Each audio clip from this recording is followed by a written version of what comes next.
Hello friends, मैं वीनू वर्मा। मेरा site है www.desirebig.com।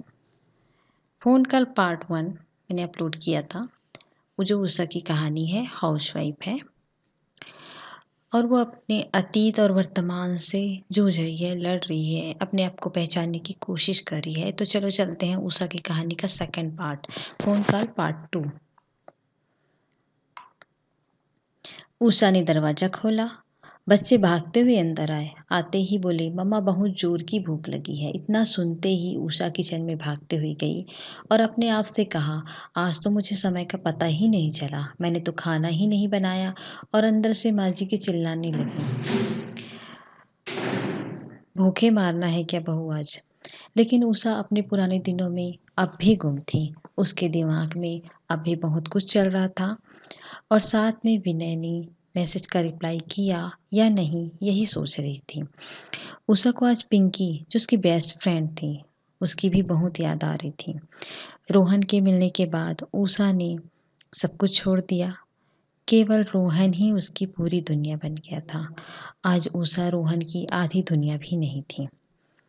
उषा यह सोच सोच कर हमेशा रोती और आज बहुत बेचैन हो उठी थी। आज किसी चीज़ में मन नहीं लग रहा था उषा का। खाना बनाना तो जैसे आज इतना मुश्किल काम लग रहा था। जैसे तैसे उसने खाना बनाया और सबको परोसकर अपने रूम में गई। फिर से फेसबुक ओपन किया। विनय का कोई मैसेज नहीं था, जिसकी वजह से उषा थोड़ा उदास होकर बैठ गई। तभी उषा की बेटी ने आवाज़ दिया, मम्मा आप भी खाना खा लो। उषा ने कहा, नहीं बेटा, आज भूख नहीं है। इतना कहकर फिर से उषा अपने कामों पर लग गई। लेकिन विनय के रिप्लाई का भी इंतजार था और एक अजीब सी बेचैनी भी। क्या यह सही है? कहीं वह गलत तो नहीं कर रही? और कभी सोचती, कौन सा रोहन को मेरी परवाह है। ऐसा सोचकर चिढ़ जाती। लेकिन इन सब के बीच घर का काम अस्त व्यस्त था। कोई काम सही हो ही नहीं रहा था। रोहन कब ऑफिस से आया उषा को पता ही नहीं चला और ऑफिस से आते ही गेट पर उषा का ना मुस्कुराता हुआ चेहरा, ना ही चाय की प्याली रोहन को नसीब हुई, जिसके कारण रोहन बहुत नाराज हो गया और गुस्सा उषा पर उतार भी दिया। लेकिन उषा ने रोहन को कुछ जवाब ही नहीं दिया और उषा तो किसी और ही दुनिया में गुम थी। आज हर काम को करने में उसे परेशानी हो रही थी। आज उसके हाथ से बर्तन भी छूट रहे थे, जिसकी आवाज़ से घर का हर सदस्य परेशान था। फिर दूसरे दिन बच्चे और पति के जाते ही लैपटॉप चालू किया। जैसे ही फेसबुक खोला, विनय के ढेर सारे मैसेजेस थे, जिसे देखते ही उषा के चेहरे पर बड़ी सी मुस्कुराहट बिखर गई। उषा इस वक्त 15-16 साल की लड़की लग रही थी। इस उम्र में जब प्यार का पहला एहसास महसूस होता है, ठीक वैसे ही उषा इस वक्त लग रही थी। विनय का रिप्लाई था, शादी तो किया है लेकिन अब भी दिल में तुम हो, और डीपी में पुराना पिक्चर अभी भी लगा रखा है। तो तुम्हारे जाने के बाद इन सब चीज़ों से दूर हो गया।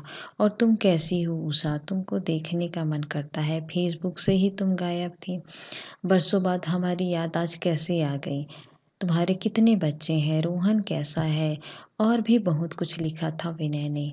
उषा ने जैसे ही टाइप किया, मैं ठीक हूँ, विनय तुरंत ऑनलाइन आ गया। फिर से एक मैसेज आया, प्लीज़ वीडियो कॉल करूँ क्या।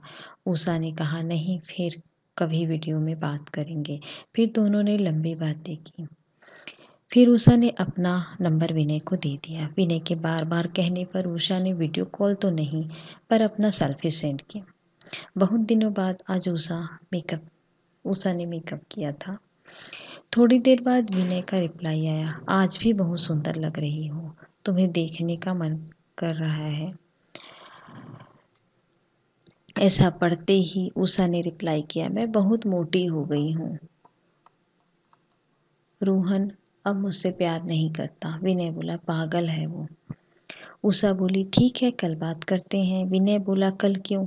उषा बोली, नहीं, कल कॉल करना। अब रोहन के आने का टाइम हो रहा है और मुझे घर के बहुत से काम हैं। मैं 1 PM को फ्री रहती हूँ, उसी समय बात करते हैं। विनय बोला, ठीक है, कल का इंतजार रहेगा, बाय। उषा को कहीं ना कहीं एहसास हो रहा था वह गलत कर रही है। फिर भी विनय से बात करना उसे अब अच्छा लगने लगा था और चाहकर भी वह इस उलझन से निकल नहीं पा रही थी। उसे यह भी एहसास होने लगा था कि कहीं वह अकेलेपन का तो शिकार नहीं, और इसी कश्मकश में वो रोहन के कपड़े जमाने लगती है। उषा को रोहन के कपड़ों के बीच एक डायरी मिली, जिसके पहले पन्ने पे लिखा था उषा और रोहन। फिर आगे पढ़ा तो सारे पेज खाली थे और लास्ट में एक कविता लिखी थी। एक रिश्ता कमजोर सा, बस चुभन बाकी है, प्यार जैसे कहीं खो गया, बस अकड़न बाकी है। कहते हैं दो पहिया है जीवन में ये रिश्ते, सफर कहाँ तक है पता नहीं, बस दर्द और जलन बाकी है। जल न जाए ये धागा दूरी में, कहीं निभाना मुश्किल है लगता है। धो धो कर जलना शुरू हो ही गया, बस हवन बाकी है। इतना पढ़ते ही उषा के आंखों में आंसू भर आया और सोचने लगी, क्या हर पति पत्नी का रिश्ता ऐसे ही होता है? मेरा त्याग रोहन को याद नहीं, लेकिन घर में जो लड़ाइयाँ होती हैं हम दोनों के बीच, उसे अच्छे से याद है, और हमारा रिश्ता बोझ कब से हो गया। यह सोच सोच कर उषा अपने आप को इतना असहाय समझ रही थी। उसे आज नौकरी न करने का फैसला गलत लग रहा था। जिस घर को अपना समझकर संजोया था वह अपना था नहीं। साथ ही अपने माता पिता के साथ धोखा का आज पश्चाताप था। उसे हर बार रोहन कहता था, जो लड़की अपने माता पिता का ना हो सके वो मेरी क्या होगी। लेकिन उषा को हमेशा लगता कि रोहन गुस्से में ऐसा बोल देता है। लेकिन आज रोहन की डायरी ने उषा के जीवन में तूफान ला दिया था। उसके अस्तित्व पर ही सवाल खड़े कर दिए थे। उषा आज दिल से रो रही थी, साथ ही जीवन में आगे बढ़ने का साहस भी बटोर रही थी। उषा ने विनय को फोन किया और बात करने लगी, और सब कुछ विनय को बताया, और विनय ने भी सहानुभूति दिखाई। अब विनय और उषा की बातें रोज होने लगी। दोनों एक दूसरे को हर एक चीज बताने लगे थे। कॉल से अब वीडियो कॉल होने लगा। उषा ने सजना संवरना फिर से शुरू कर दिया था, लेकिन रोहन को अब भी किसी बात का कोई परवाह नहीं था। उसने कभी ध्यान ही नहीं दिया कि आज उषा ने क्या पहना है या उसने कुछ अलग किया।